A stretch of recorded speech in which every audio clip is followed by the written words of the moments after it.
também vamos reconhecer o que são os recursos on-board e os recursos off-board em relação à placa-mãe. Então, quando a gente analisa o estudo da placa-mãe, é muito comum alguém indicar: essa placa-mãe possui recursos on-board. O que seria isso? Ou essa placa-mãe agora tem recursos off-board. O que significa exatamente isso? Bem, primeiro vamos pensar na teoria. Os recursos on-board de uma placa-mãe são aqueles recursos que estão previamente incorporados no seu circuito. Quando o fabricante de placa-mãe fabrica essa placa-mãe, ele já incorpora durante o processo de fabricação alguns componentes.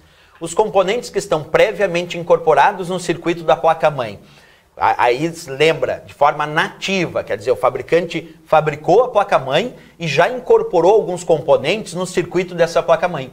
Esses componentes são chamados de on-board. On-board, certo? Agora, observa comigo. Uma placa-mãe também pode apresentar recursos off-board. Mas os recursos off-board de uma placa-mãe são aqueles que foram posteriormente conectados no seu circuito. Quer dizer, o fabricante da placa-mãe fabricou a placa-mãe cheio de recursos on-board.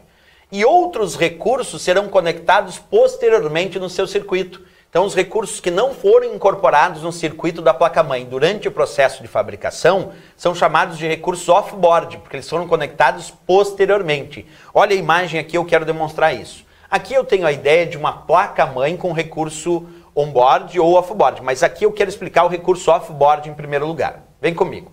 Esta placa aqui que eu estou te mostrando, ela é uma placa de expansão.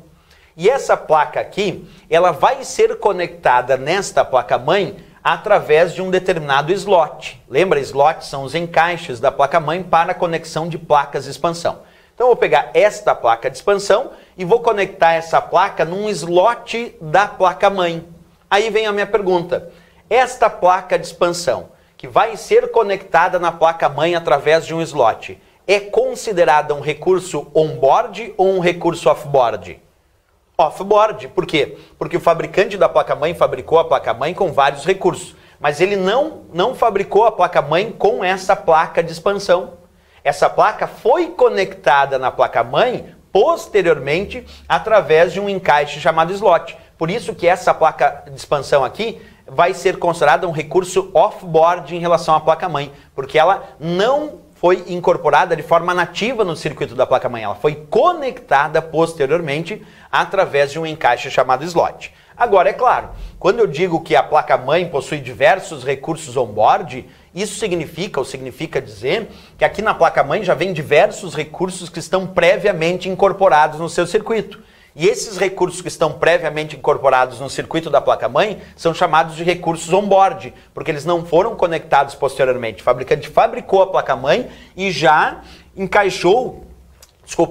incorporou de forma nativa no circuito da placa-mãe vários recursos. Esses são on-board. Novos recursos que serão encaixados nessa placa-mãe através de slot, socket ou de portas, esses serão chamados de recursos off-board.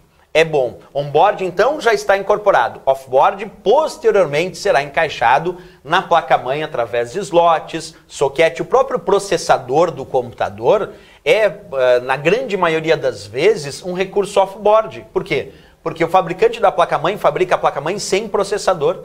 E, posteriormente, esse processador é conectado na placa-mãe através de um encaixe chamado socket.